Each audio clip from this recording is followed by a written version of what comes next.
It's time for Tycoons of Small Biz, spotlighting the true backbone of the American economy, the true tycoons of business in America, the owners, founders, and CEOs of small businesses. The show's hosts, Austin Peterson and Landon Mance, are registered representatives of Lincoln Financial Advisors Corporation, a broker-dealer member SIPC, and registered investment advisor. The views expressed by your hosts, Austin and Landon, are not necessarily the views of Lincoln Financial Advisors. Let's lean in as Austin and Landon connect with this week's Tycoons. Good afternoon, Tycoons, and welcome to today's episode of Tycoons of Small Biz. I'm here, as always, the brains behind this operation, and beauty goes to Landon Mance from Las Vegas. Landon, thanks for being here again today, buddy. Thank you, sir. And we've got Brooke Spendlove with us from Spendlove Coaching. She's founder of Spendlove Coaching. It's a health and wellness coaching company, and we'll let you tell us a little bit about that. But before, we always have you start by telling us a little bit about you personally. So whatever that means to you, family, where you grew up, education, any of that kind of stuff, we'd love to hear about it. Sure. Okay. So I grew up in Northern Virginia, DC area. So youngest of 5 girls. Definitely consider myself an East Coast person, although I wouldn't say unfortunately, but I have lived out in the West for more than half my life, split between Utah and now Arizona for the last almost 7 years. I've been married to my husband, Sean, who you know, Austin, for almost 15 years. We're the parents of 4 children. We have 13-year-old identical twin boys, an almost 10-year-old little boy, and a 7.5-year-old little girl. So that's me personally, I guess. Yeah. Your husband, Sean, and I went to business school together. I know he's listening today and very proud and excited to have you be on the show today. But what I didn't mention, and probably should have, is I didn't even mention to Landon that you had identical twins. Landon had twins in April. So you guys have some conversation starters there. Wow. Yep. So just over, not quite a year old then. We are planning their first birthday, and it's gonna be a big one. So I almost said condolences, but it is really exciting. It's a hard. Twins are a whole beast in their own. So yeah. So they are.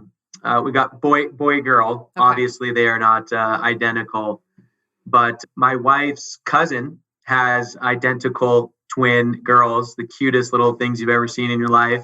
I don't know about your twins, but these two are so identical that their parents their parents can't even tell them apart. They're that identical. I don't know. Mine, I've been able to always tell them apart. Although they'll make fun of me when I sometimes get it wrong. It's usually if I'm just like not looking at them straight on, or I'm going by sound because I think I know which one sounds different. But in school, their teachers tend to just call them by their last name and don't even try their first name. Or like in football, they're like, I got to put a tag or a sticker on their helmet because they'll yell, "Oh, good job, Isaac," and it's Austin running down the entire field, and I'm yelling, "That's the wrong kid." So other people can't, but it's always been easy enough for me and my husband. So. Yeah. So it sounds like they play the same position then? Well, actually, they don't. That's the irony. Yeah, they should know that one's a quarterback and one's a wide receiver. But, the coaches don't know them that well yet. It's only been a couple weeks. So Gotcha. Sorry, I'll have to put you on speed dial and call you about once every 6 to 12 months to say, okay, we ran into this now with the twins. What do we do? Thankfully, yours are fraternal. I don't know how much competition will come into play, but especially when you've got, for me, they're identical. And so they've been competitive since they were probably 2. And so that's what we deal with day in and day out is how competitive they are. So if anybody has any tips on that, I'll take them. So. Well, and I know Sean to be pretty competitive too, so I'm sure that's where it comes from. Yeah, that's not me. It's totally him. You're right. Sean actually is probably the only person I know in our class that knows what his class ranking was and what his GPA was. I honestly have no idea. I graduated, I got the degree. And you were out. And I was out. Yeah. Yeah, that kind of stuff matters. Yeah. He's proud of it. Yeah, absolutely. Well, and he should be. I mean, he's a great student, great person as well. But we're going to find out here pretty quickly that he doesn't hold a candle to you. So, all right, let's do it. let's dive in and talk about the business side of things here. Sure. So, you do health and wellness coaching, and you can correct me on on the terms that I may be using. But you've had a career in healthcare, IT, that sort of thing. But now you're actually in a career that you started your own coaching company doing intuitive eating as a certified counselor of intuitive eating and a coach. So kind of help us laymen, the two of us that are, Landon's obviously more beautiful than I am, but we're not exactly the picture of health, so to speak. We're not the worst that we could be, but we're not the picture of health. So help us understand what that means and how you got to where you are today. Yeah. And I told my husband, I'm like, it's not every day that I get the opportunity to talk to two men about what I do, because in most of the time, my niche is mainly women, mainly moms. So it's kind of exciting. It's fun to be able to talk about this because I think it matters, because obviously there's women in your life that you love, and it matters for you personally as well. So I'll just back up a little bit to my kind of professional journey a little. So for me, growing up, that was something I was interested in, health and whether it was through exercise or what have you. And I didn't really know necessarily how to make it a professional, how was I making that into a career? It was just something that I enjoyed. And it wasn't until I think I was a social work major. Yeah, I think I was. I should remember that. And it was in between two of my years in college that I went and did a humanitarian project in Africa. And we had the opportunity while we were there to do some really basic education, some very basic courses or classes for some of the healthcare workers in this village. And that was the first time I really got and grasped the concept that if you put the right information in the right hands, it's going to have a profound impact on that person's circle of influence and who that they interact with. Because for those healthcare workers that were then going to go out to the different homes and huts and villages, they now were empowered with information. So when I went home and changed my major. I changed it to community health education and loved that study. And like you said, I kind of went a unique route for my degree.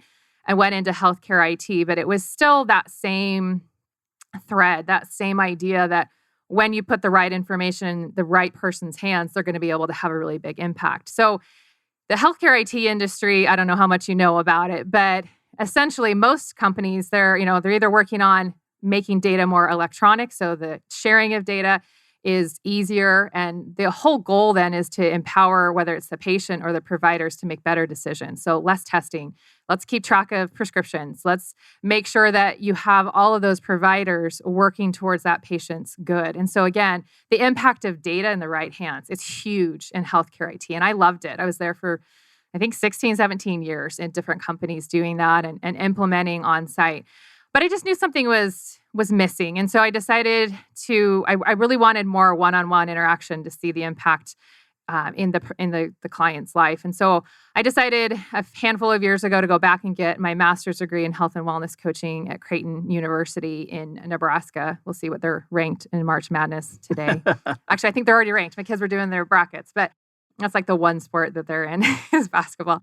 I'll probably talk more about my journey as to like how I became all of those different things with my coaching. But essentially, in a nutshell, I'm now a nationally board certified health and wellness coach, but I'm also a certified intuitive eating counselor. And I threw in a personal training certification just to round that out. And so I work with women and moms to help them heal their relationship with food and with their bodies. And I do it in a weight loss neutral approach, just with that same thread in mind. When you put that information in the right hands, their sphere of influence is huge. Yeah. So that's what I do. And I love it. I think it's great. So there are a couple things that stuck out for me is getting closer to that one-on-one, right? So I've been in this industry for a little over 20 years, what I do, financial planning and financial services, but I wasn't always in a client-facing role, much like yourself. And that was what made the transition for me something that I desired, was that one-on-one connection and actually seeing the difference that I make in people's lives with the things that I do for them, right? The advice that I provide. And you're doing that exact same thing. And then the second thing that sticks out for me is, I've been married almost 23 years. It'll be 23 years in August. And, I'm not a woman. I didn't grow up with any sisters. I had a half sister that kind of partially lived with us throughout throughout the time that I was growing up, but she lived mostly with her birth mom. And so I didn't spend a whole lot of time with her. But being married, you do understand that this body image thing is real. And it's not that Yes. men don't deal with body image, but Sure. it's on a different level with females. And I think that that's a big part of what it is that you do and provide, is that you help them to get over that body image stuff, right? I mean, we're dealing with a 17-year-old daughter as well, and we talk about it's not about what you look like or how much you weigh or what your measurements are. It's about how you feel Mhm. and taking care of your body so that your body is the best that your body can be for you personally. Right. That's a great way to apply it to your life. And body image is so tricky. And so you talk about, especially with clients, there's the idea of having a positive body image. And usually with most people that I work with, they've been dealing with decades of some type of struggle with their body, disordered eating, and we can talk about what that is. But usually what we'll do is just talking about being neutral, accepting like this is my body and respecting your body. So I like to think about it more of just body respect, because when you respect something, you treat it differently. You may not always be perfectly happy with how it looks or how it feels, but you're going to give it what it needs and listen to it. And so that's how I usually phrase it, is let's focus on respecting your body. And then with that will usually come the shift with your body image and how you see yourself. Yeah. I think that's a good way to put it. I've never heard it put quite that way, that it's about respecting your body, because that does change things, Right. right?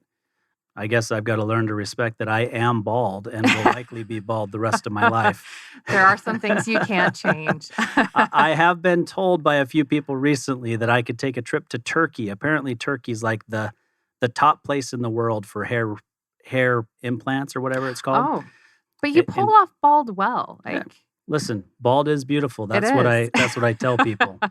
Landon should really take that toupee off and use less just for men. He'll see what life is really like.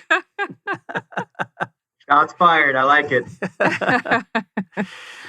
What do you think, Landon? You've been married at this point how long? Eight? We have been married. It'll be 6 years in May. 6 years. Newbie. Mhm. Okay. Yep, 6 years going strong and looking forward to the next, 50, hopefully. So, Brooke, I got a question for you. You alluded to a term that I've never heard, and you called it diet culture. Yes. Talk to us, please, about what is that? What does that mean, and why why can that be dangerous to us as people? Right. I'm glad you asked that. That's a tricky, well, I wouldn't say it's a tricky question, but the thing with diet culture is we are immersed in it. And sometimes it's really hard to see. And so when I explain it, you might be like, well, isn't that just normal? Isn't that just life? And so that's where it becomes a little bit eye-opening. So this will be fun. So basically, diet culture is the idea that a $72 billion diet industry has propagated that people are they are good, they are moral, they are worthy based on their body size. And that's actually the definition from the National Eating Disorder Association. So where that then becomes a problem, obviously, is that healthcare providers, people who see you on the street, they look at your overall appearance and make determinations about your health. Oh, you're a specific size, so you must be unhealthy, things like that. So what that then becomes really dangerous is then it becomes normal to constantly be pursuing weight loss, to constantly be hating your body, to constantly being just dissatisfied. And then, like I said, with well-meaning healthcare providers or well-meaning parents, they explain away a lot of problems by, oh, you just need to lose weight. And it becomes almost a prescription. Well, if you just lost weight, then all these things would go away. When 95% of people who go on some kind of weight loss plan regain it more within 5 years. So there's a lot of dangers. I can talk about it. But when it comes to the type of coaching I do with diet culture, one of the first principles of intuitive eating, and I can talk more about like what intuitive eating is, but is to reject the diet mentality. So with diet culture, we're surrounded by it. So how do you then internalize it? And that becomes your own mentality, how you see yourself, how it damages your perception of your worth and your value. And that's where it really, really becomes damaging for, half the population or more. So does that answer your question, Landon? Yeah. And I assume we'll, as we kind of progress in our conversation, the term intuitive eating will continue to kind of come up and we'll discuss it more. But yeah, I mean, I don't have a clue what that means. So maybe you can just kind of speak to that for a minute so that we can understand what that means as we move forward. Yeah. Well, let me tell you a little bit more about my personal journey, how I decided to take my coaching that direction, and then kind of talk about what intuitive eating is. So, when I decided to go back to school, I just had my fourth child. I was like most people, again, kind of steeped in diet culture and diet mentality. I need to fix myself.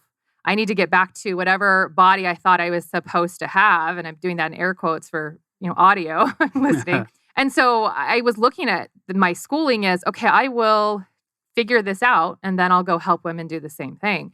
I will get myself back to this solution, this fix. And I really credit my master's program to helping me see some of the errors in my ways. My master's program really focused on whole person health and the idea that you're not just made up of your nutrition or whether or not you're exercising 150 minutes a week or what have you. And so I was able to look at the balance of my health and, what was my sleep like? Crappy. I'll just answer that question. What was my stress level? I was working full time with 4 kids going to my master's program. It was insane. So I was able to look at what I was also doing with my eating. I can list off all of the things I was doing. I mean, keto, I was macro counting, I was tracking and weighing and everything.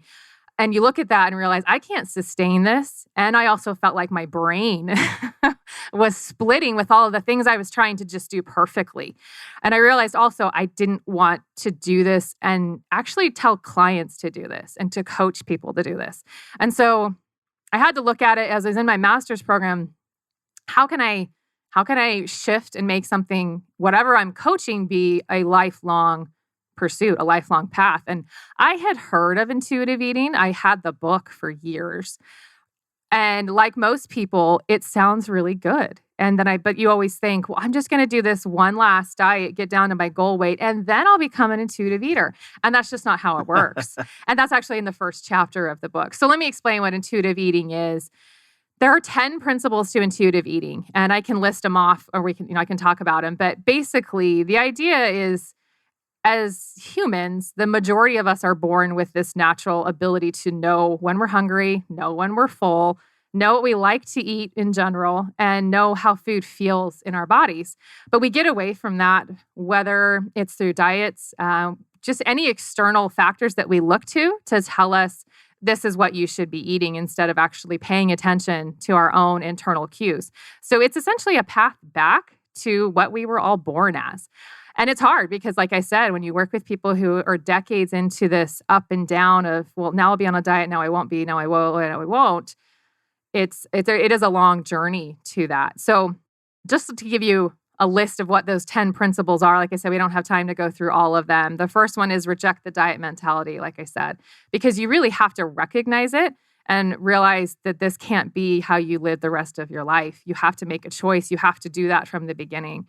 And then we have honor your hunger, make peace with food, challenge the food police, respect your fullness, discover the satisfaction factor, cope with your emotions with kindness, respect your body, like I said, and movement, feel the difference. And then the last one, with good reason, is honor your health with gentle nutrition.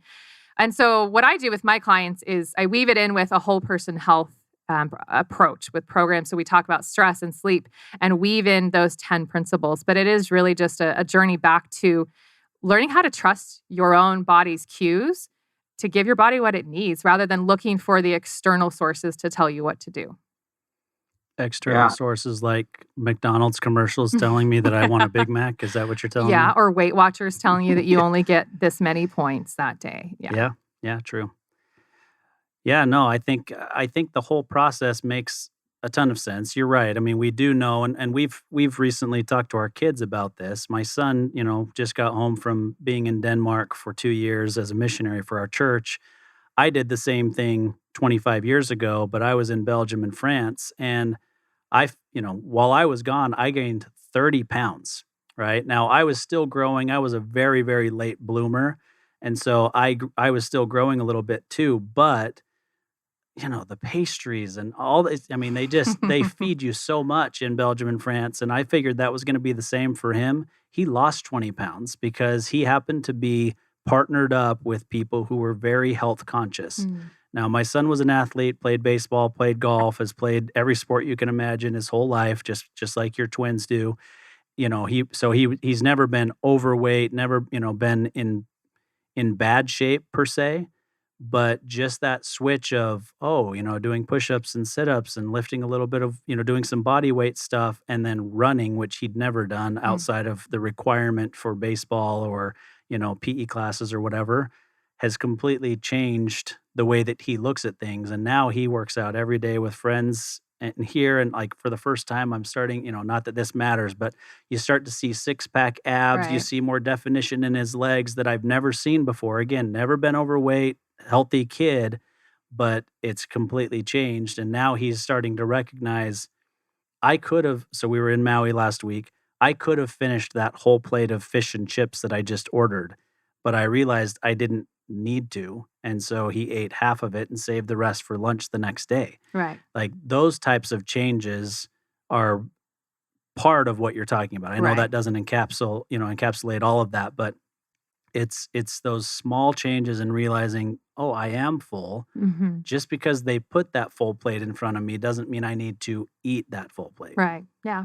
That's definitely key to understanding your body's cues is knowing when you're hungry, which that's hard for a lot of people to recognize early on that they're hungry until a lot of times we wait until you're ready to eat your arm off.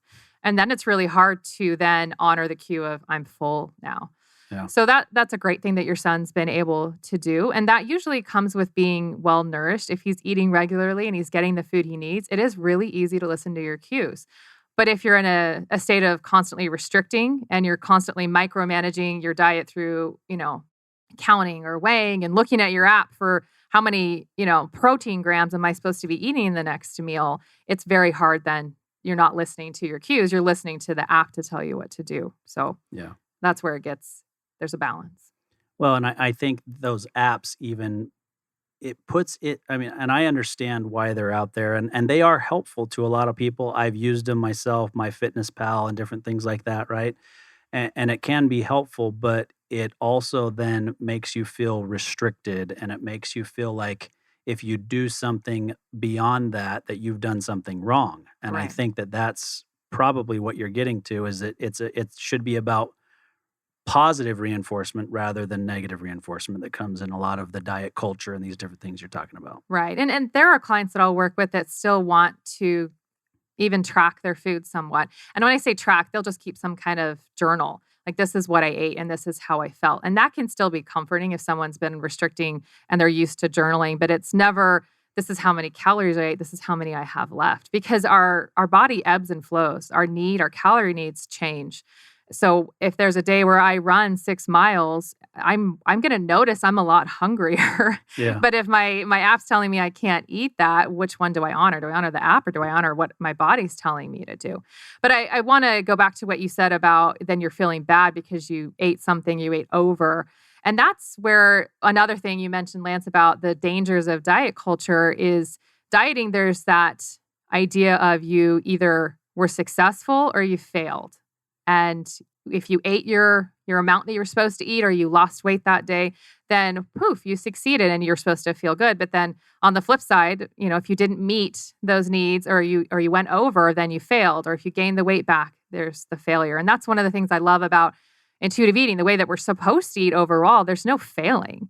There's learning from it. There's, that food didn't actually feel good, or I did eat past the point of fullness and I didn't feel good, or I was really hungry and I actually honored it and I had the energy I needed the rest of the afternoon instead of crashing.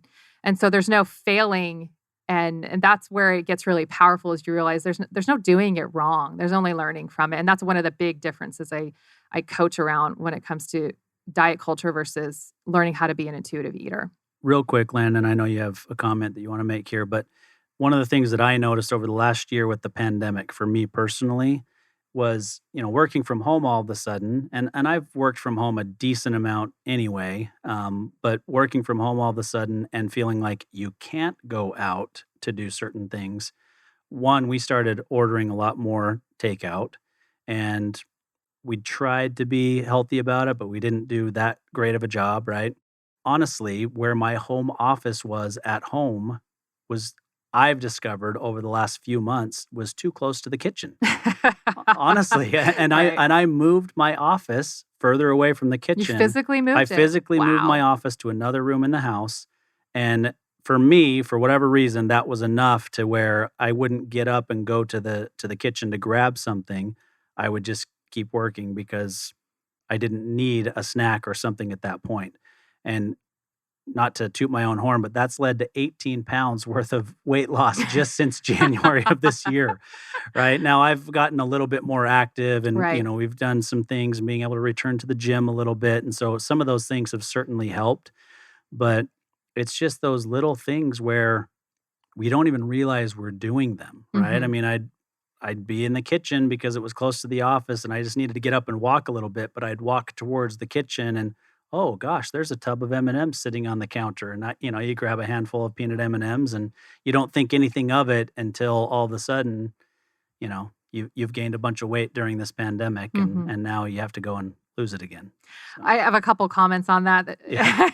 So the first thing that I love to coach around is the idea of that emotional eating occurs on a spectrum. So when we're not talking about actual physical hunger, we're talking about eating outside of physical hunger.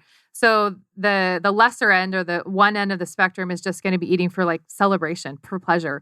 It's a very normal reason to eat. You have an anniversary, or there's you met some kind of milestone and you eat because of that.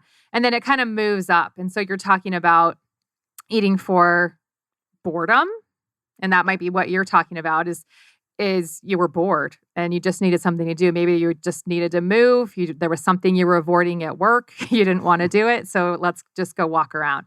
And then it moves up to comfort.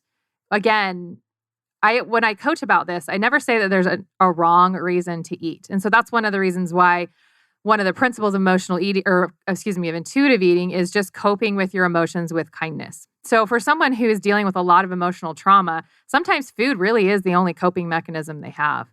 And so it's helping them realize, no judgment if that's what you've been using, but let's talk about what are some other mechanisms and tools that would help. Now, I'm not saying obviously that that's what you were dealing with, but the spectrum continues to, I'm going to eat to numb because I don't want to feel that, and then up to punishment. And so with any of those, like you said, it's awareness. It's, oh, I went to the pantry. So I'll do this sometimes and be like, I'm in the pantry. I know I'm not hungry. And I'm just aware that there's this thing that I'm doing that I don't want to do at my desk. So I just move to get away from it. Usually with that level of awareness, you eat a more intuitive amount, I guess I should say. I'll look at it and be like, I know I'm not hungry. I just want something. And just that helps me be more in tune with, I'm not going to eat to the point where I feel sick, because I just want to avoid whatever it is that I'm avoiding at that moment. Yeah. And I can't remember the other thing I was going to say, but we can move on. It's all good. Okay. Well, I'm sure Landon's got something to say. Yeah, don't worry. It happens to Austin and I all the time. We're like, Austin will jump in. Hey, hold on, Landon, before you make that comment, let me say this. And by the time it gets back to me, I've already forgotten. Like, it's gone. It left me. Luckily, this time I have not forgotten. So I figured this question that I have, I'm going to ask you to kind of talk about.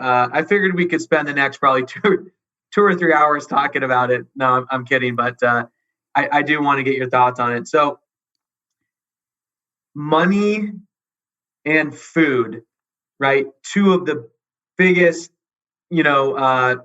influential things in our life. A lot of our habits and thoughts are developed, I think, at a pretty young age. And so you earlier you mentioned that a lot of these women that you're working with, they've had this approach or mentality towards food that has been constructed over 2, 3, 4, 5, 6, maybe 7 decades.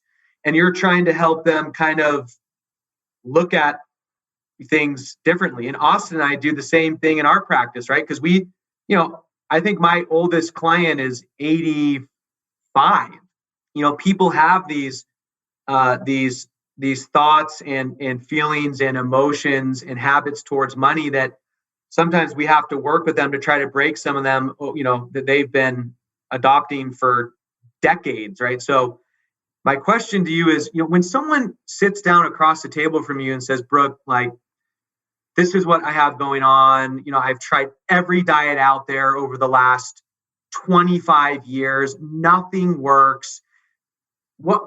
How do you start that conversation with someone to try to change this mentality that they've had for so long?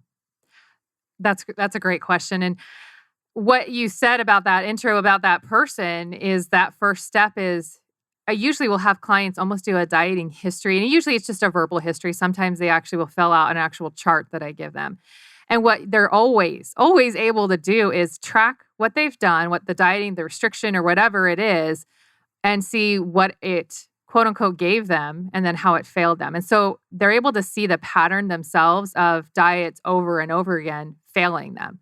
And what's the end result of that? So usually that's the introspection they have to do at the beginning, is then take a look at, okay, how did I feel? How did failing on those diets, how did that make me feel? And then we talk about, well, how do you want to feel about your body? So we usually, the best thing is looking at what it's done to you. And then we want to create a future vision of, I want to feel this way about my body. And it's never about weight. It's never about how it looks. It's just, I want to feel neutral. I want to be content. That's one of my favorite words when a client will say, I just want to be content with my body. I'm tired of hating my body for the last 20 years. And so we just look at that piece of, okay, let's create a future vision. And then, like I said, using that first principle of intuitive eating, of recognizing diet culture, that usually brings into the discussion the idea of the voices in your head. We call them the food police in intuitive eating, but it's those voices saying, you shouldn't eat this because either you're too fat or it has too much fat in it. I mean, it's those types of voices. It's the rules. It's the look at the carb count, look at the sugar count. Any of those rules that you hear. And like I said, diet culture is everywhere. You're probably thinking right now, like, I've got my own set of rules that I look at when I'm picking foods. So what's the menu? I'm going to look at the lower fat options or what have you. So it's recognizing those food voices and talking about where they come from. So one of the things I wanted to say, though, Landon, in answer to your question, is how when they have a history of that, we always have to take a look at, your brain has those neural pathways. They immediately jump to the habits of whether it's counting or it's tracking or the thoughts of, you're too fat for this, you can't have this. Your brain immediately goes to those because it's used to doing that for 2 decades of hating yourself or hating your body or being dissatisfied. And so, in fact, I do this with clients a lot as we talk about, okay, that's your unintentional thought. Now we want to talk about, what do you want to get to? What's your intentional thought? Talk about a pathway to get there. So if it's, usually you're going to have to create some kind of neutral thought to help you ease into a more intentional thought when it comes to your body and when it comes to just approaching your health and your wellness in general.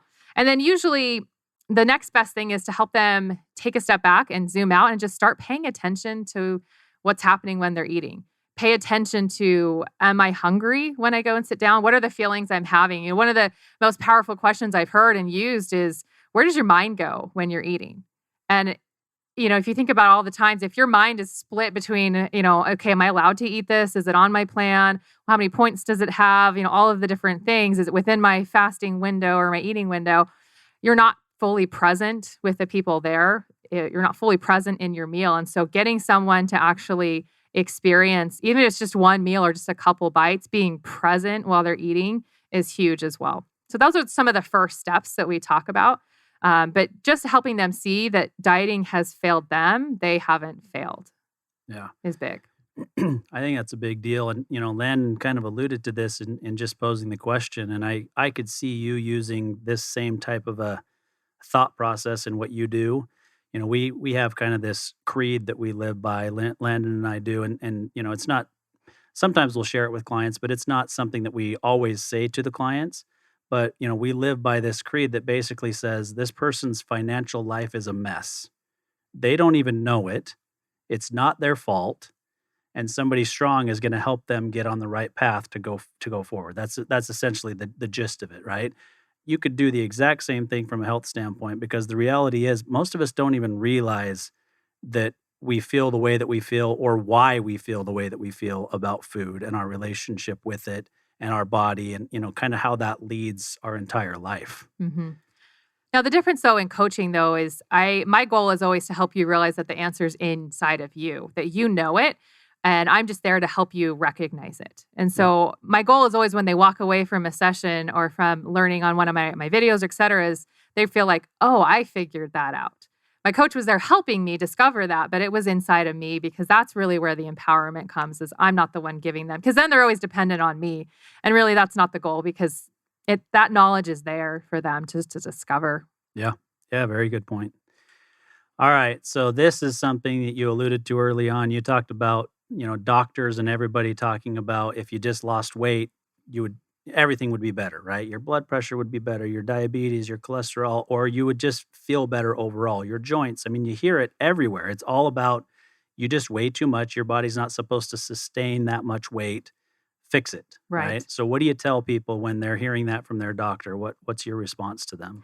I always have to start with, I'm not against your doctor. I'm not against the medical community. I'm not against your parents that are concerned. There's a lot of really well-meaning people that are coming at it with the right intentions, but perhaps the wrong information. One of the best ways I've heard it phrased is if a prescription had a 95% chance of failing, would you still give it to a patient? And most doctors would flat out say no. I mean, why would you expect that one patient to be the 5% minority? They wouldn't, but they continue to do that. A lot of time it's because it's policy. That's their policy to basically prescribe weight loss. So when we talk about how they can approach their providers, it can be really tricky. And so usually we talk about just feeling empowered. You can ask not to be weighed. You can tell them, I'm on a journey to do something that is weight loss neutral. But essentially what I coach around is the idea that, we want to improve your health. Your health is not just your weight. And so let's talk about health promoting behaviors. And if you look at the research, there are studies that show when you incorporate those health promoting behaviors, independent of what the clients or the patients actually weigh, their indicators improve, their blood pressure, their cholesterol levels, their glucose levels. That's what improves. It's not the weight, it's the actual health promoting behavior. So we're talking about improving their sleep, improving their stress levels and how they cope with their stress. It's looking at them as a whole person rather than, okay, I can see looking at you that you are heavier than you should be. And that's what I tell them to do. And sometimes I don't say ignore your doctors, but let's look at it from a more holistic approach, because there's a lot more going on than you stepping on the scale. Yeah. I mean, I take that as it's what you're going to do that will lead to the fact that you lose weight, right? But you're doing certain things that will improve the blood pressure, the cholesterol, and the byproduct of that is that you will also lose weight, likely. Well, and I have to correct you on that. Not necessarily. Nope. With intuitive eating, there's 3 outcomes. You could gain weight, you could stay the same, or you could lose weight. And that really depends on where you're starting. If you're working with someone who has been heavily restricting and the weight they've gotten themselves down to was at, a 1,200 calorie limit or less or something like that, when they start to allow themselves to actually eat like a normal person, their weight's going to normalize. So the goal with my coaching and with this type of program is always to get yourself to a point that your weight settles at a place that you don't have to be constantly working at it. And that might be heavier than what social media or what you think you should be looking like.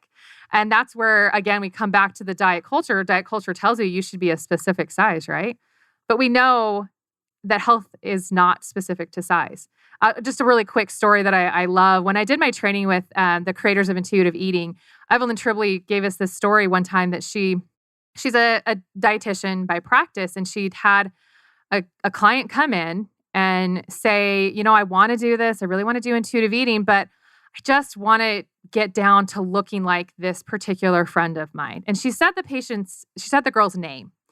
And she said, what I couldn't tell her was that girl that she mentioned was a client of mine and had been on an eating disorder for 10 years, fighting an eating disorder. So we really never know what's going on inside when you look at someone from their physical characteristics. So I never promise weight loss. In fact, one of the first things I talk to patients or clients about is that we put weight loss on the back burner. Because if weight loss is still your goal, you will never heal your relationship with food because your desire to lose weight is always going to win, and you're not going to be able to normalize your relationship and the energy around a particular food. That's a whole nother story if we want to talk about the cycle of restricting and craving and all that fun stuff. So, Well, I've lived it. Yes. With a daughter and a wife. So yeah, I think they would definitely benefit from talking to you. I'm just going to make sure that my wife is smoking hot. So, I'm sure she is. doesn't need to lose weight, but just like every other woman, she's constantly looking at what She the probably scale thinks she says, does, yeah. or all those sorts of things. So it's a constant struggle, and it is. It's our society has led us to believe that we need to look a certain way, or as we age, or we go through these different changes that our body goes through as we get older, or go through certain things, or a big stressful pandemic worldwide, all these types of things that happen, and we don't give ourselves a break, right? We always just try to hold ourselves to this ideal that we're seeing on social media, where we're seeing everybody with filters or on their best day, or whatever it is. Here's a news flash. We don't go to Maui every week, right? That's not what the Peterson family does. That's not the life we live. But last week, that was the life we led. That's what you did, right? And I'm sure there are people on the other end of the screens going, man, the Petersons, man, they're in Maui. And Such a good life. Their life is perfect. And that's just not the truth. But we can't get past that social media screen today. And I think that, we've had an issue with obesity and unhealthy eating habits and all those kinds of things in our country for a long, long time. But I think it's been augmented hugely in the past decade with social media. Yeah, I wouldn't disagree. And I think there's a lot of phobia around the changing of sizes. I mean, if you look at historically women and what their figures were considered beautiful 50 years ago, it was very different from what we look at now. Yeah. And so, it was interesting. About a year ago, I was asked to do just a quick presentation to a bunch of 8 to 11-year-old little boys and girls about health. Someone said, "Oh, you're a health coach. Why don't you come talk to them?" And I'm sure they had no idea what they're getting themselves into when I went there, expecting that I would talk to them about the importance of eating all their vegetables. But instead, we just had a really good conversation about bodies come in different shapes and sizes. And I used my family as an example. Being the youngest of 5 girls, we're all very different sizes and we look completely different. We're different heights. We have different builds, and that's okay. In fact, that's great. And that's what makes us amazing is all of those could be healthy. That's the message I want my kids to get is healthy comes in a lot of different ways. And so we can't look to one version and say that that's what it is. Brooke, I love how you, this approach that you take, and you call it something like the whole person, approach, which is really relevant because so Austin and I, we partner with Lincoln Financial Advisors. That's our broker dealer. And every year they do these national meetings where you can come to them, if you want. And they did one virtually just last week or the week before. And typically they have a closing keynote speaker. Usually it's like a former athlete who's now a motivational speaker, or someone that's on the circuit doing the, speeches or whatnot. This year, though, they had a guy come on and he was just basically talking about living a healthier lifestyle. And he talked about, eating the nutrition. He talked about sleep and reducing stress and all this stuff. And he showed this infographic, which I thought was I'm still just captivated me. And it showed 1940 and then some other years in between. And then it showed last year. And he broke someone's day down to these different categories. And it was sleep, survival, which was basically eating, white noise, which was playing sports, doing, hanging out with your family or whatever. And I think that's it. And then, so that was 1940.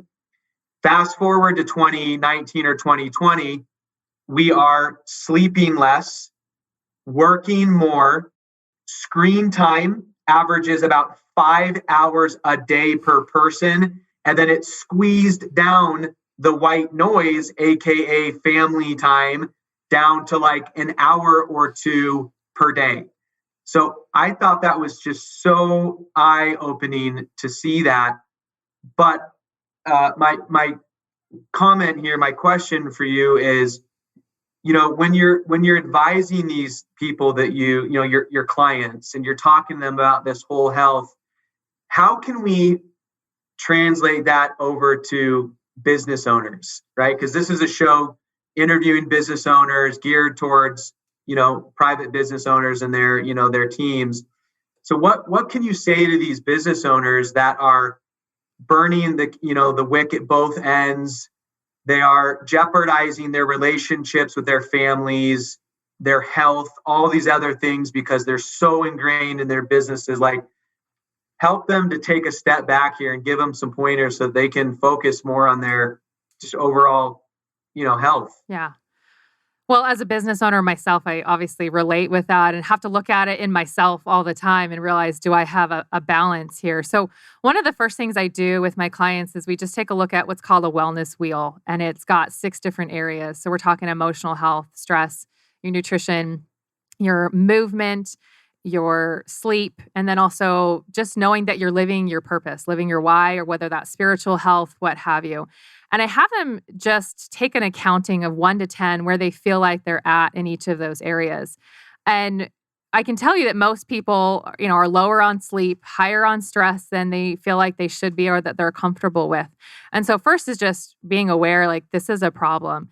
So in my research and in my studies in my graduate program, we talked a lot about the effects overall of stress and really how we don't necessarily understand the long-term effects of these stress. And the word chronicity of stress was something that we talked about with the director of our program. Is that's what he was starting to do his research on, is what happens when you're at that level of stress for decades again. And whether it's, that's one of the reasons why I incorporate it somewhat into my program, is because sometimes that stress is just you trying to constantly fight your body back. That's a level of stress as well. So what we know about the human body is its ability to adapt to stress and to react to it. And what does it do? It produces stress hormones. It produces cortisol. And if we don't allow our body the time to come down from that, then we don't know long-term what's really happening to our body other than it's not good.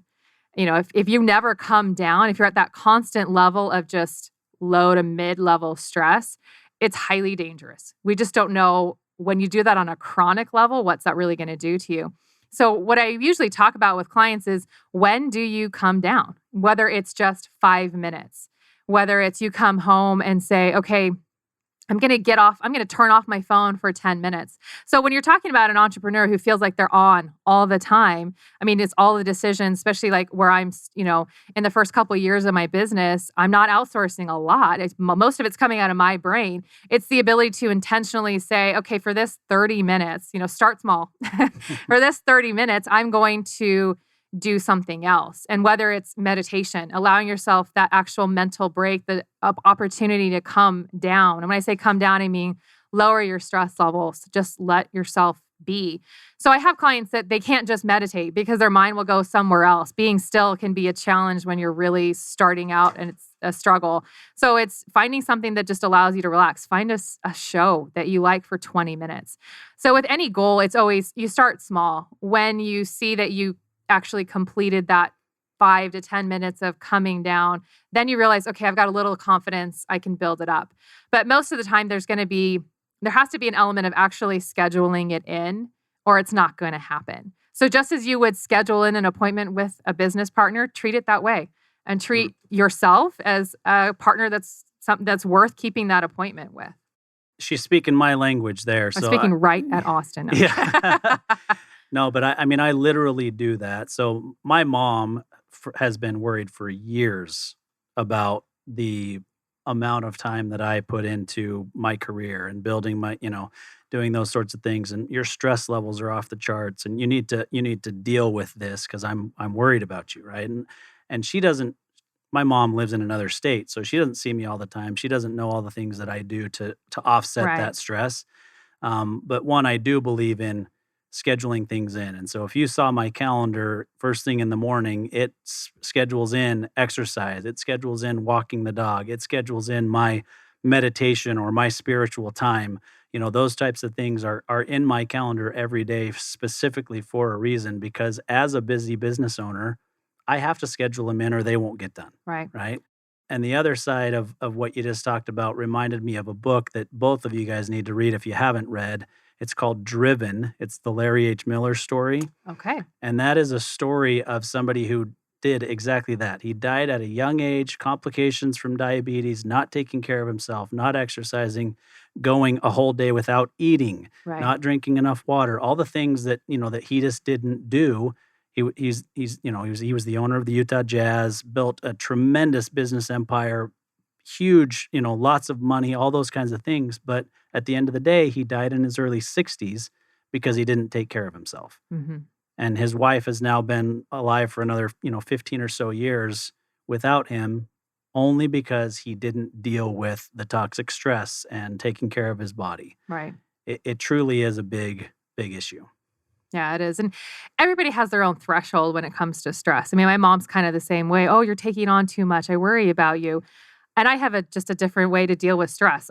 My way to do it is I make decisions as fast as I can. Worry is something that weighs me down. Indecision is stressful for me. So I just know I'm done. I made that decision. I move on.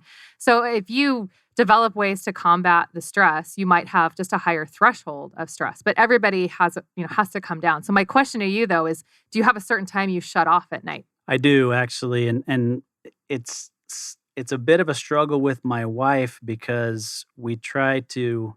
Well, what I do is choosing TV shows to watch where I can just completely let everything go and focus on a TV show that I enjoy watching, right? And sometimes it's comedies that just let me not even think about anything and laugh, right? Because I think laughing is an important thing.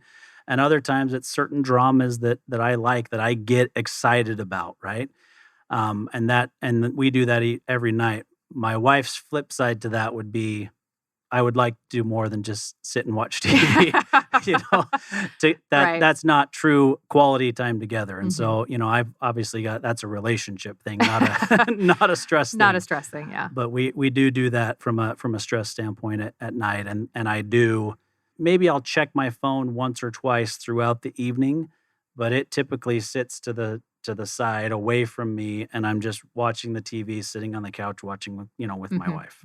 And that's great because when you're able to have that time to wind down, your quality of sleep also improves. I'm sure you've seen studies about shutting off the screens, especially your handheld screens, earlier to be able to improve your quality of sleep. I mean, I know there's times that I'm working until right before I go to bed and I just dream about work. And I'm like, that wasn't a break. What just happened there? So, yep, absolutely. Well, Brooke, as we kind of push up against time here, this has been a great conversation. Now, when Austin and I work with clients, and I'm just making up a hypothetical, situation where we start working with them and maybe they have X amount of dollars saved and we help them over the course of a year or 2 years or 5 years or 10 accumulate X more dollars. So one way that we can help track someone's success is just kind of by, looking at, what we help them accumulate. Now we're also trying to do some behavioral coaching and change some habits and whatnot. But, that's one way that we can track the success, of working with someone is, okay, your net worth was X at this point in time, and now it's Y at this point in time. Hopefully it improved. So when you're working with people, how do you measure success, and how do these people know it's working? What you are helping them to focus on and or kind of achieve. Right. And like I mentioned before, when you're talking about diet culture, there's a really easy measure for success. It's going to be pounds lost. It's going to be, well, my size changed. I was able to, I measured differently. There's a really easy measure for that success and also a really easy measure for your failure.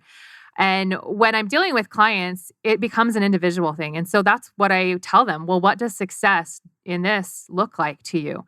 And they have to decide that for themselves. And most of the time, it's interesting to hear some of the things that they'll say. It's getting to the point where they feel normal in an eating environment. There's not the chatter, the food police in their head saying, this is what you can eat or this is what you can't eat. They can approach food without all of the emotion. In general, when you're talking about food that's been restricted, there's either a lot of excitement because you haven't let yourself eat it and I'm going to go eat it, or there's a lot of fear. Like, I can't let myself have that. I'll just go crazy if I let myself have that. The goal with anything that we do is to get to that point of neutrality, that they can say, this is food. I'm going to enjoy it. I'm going to feel satisfied. And then I can move on and stop when that food doesn't taste good anymore. And so I'll ask them to think about, what are those types of things that would feel successful? A lot of it's going to be internal mindset shifts. I'm going to accept my body. Like we mentioned before, I want to feel content. I want to feel that I'm treating my body with the respect that it has. So they're not as easily measurable, but far more impactful because they're lifelong and they're not going to go anywhere. And that they have full control over that too. What does it look like for somebody to engage, with you in whether it's in a one-on-one, program or a group program or, however you do that? What does it look like for someone to engage with you? Do they have to sign up for, a class or a program, or how many sessions? Like, just kind of give us an idea of what it feels and looks like to work with you. Sure. So I do a lot of free stuff. So obviously I have Facebook Lives and videos that I put out once a week, just doing some basic education because everybody needs to hear this. The more people I can get it in the hands of, I'm happy to do that. And I have a habit of I just love creating content, whether it's worksheets to help people process things. So I feel like I have a pretty decent amount of free content just so people can get to know me. When they feel like they're ready to actually work with me and move forward, I have 2 programs right now. And what I've noticed in my coaching was there was a lot of education because it really is a huge shift when you're talking about getting rid of this idea of this diet culture. And so I found it was most impactful for me to create an online course. So there's videos, there's audio, worksheets that go along with it that they're then given access to. And then what we do is then tack on the one-on-one coaching at an interval rate so that they're able to do the learning from, my voice, but I'm not there with them. And then when they come to the coaching session, they bring their questions, they bring what's been coming up as they've been processing this new information, and we can talk about goals moving forward. So the 2 programs that I do right now is I have kind of a beginner program, someone who is dealing with dieting. They know it's not working, but they're just really nervous. There's a lot of fear around jumping into something and, jumping away, I should say, from dieting. And so I call that program Kick Diets to the Curb. It's basically a preparation. It's all about mindset. It's about creating that future vision. This is what I want for my life going forward. How do I actually let go of dieting? And it's a shorter program, but it still includes one-on-one coaching with me. And then once someone feels like they're ready, or if they come to me already ready, just really, they know a lot about intuitive eating. And then I have a longer program that the end result of that one is really that my clients feel like they're the experts of themselves again. Because that's really what it is I'm not looking to someone else to tell me what to do. I know that wisdom is inside of me. And so that program is my full program. It focuses on that whole person health and then weaves in all the principles of intuitive eating. And again, it's an online membership. And then we have one-on-one coaching sessions that are throughout the 6 months. And does it work like a monthly subscription then, or an upfront fee? How does that work? It's an upfront fee, or they can pay it for the 6 months if they want to do that. Cool. Very cool. So Brooke, what is the easiest, best way for people to track you down if they want to learn more about your programs or have a consultation or just connect with you? Sure. I have my website is just spend love. I feel like I have to spell that out because I kind of mumble it. Spend, like you spend money, spendlovecoaching.com. And I have information there, but also I'm really regular on social media. So my Instagram account is @BrookeSpendLoveCoaching. And it's the same on Facebook as well. So those are probably the easiest ways to see what I've been doing and the content that I'm putting out there, and just to get to know more about me and just to consume that free content as well. All right. Well, keep an eye out. I'm going to track you down here so I can start following you and learn more about this, because I'm intrigued. Great. Love to have you. All right. We really appreciate you being here. There's obviously some very good content here today as well that I'm sure your audience and our audience will appreciate.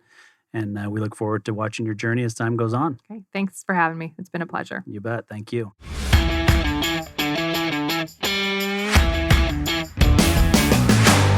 You've been listening to Tycoons of Small Biz, proudly hosted by Austin Peterson and Landon Mance.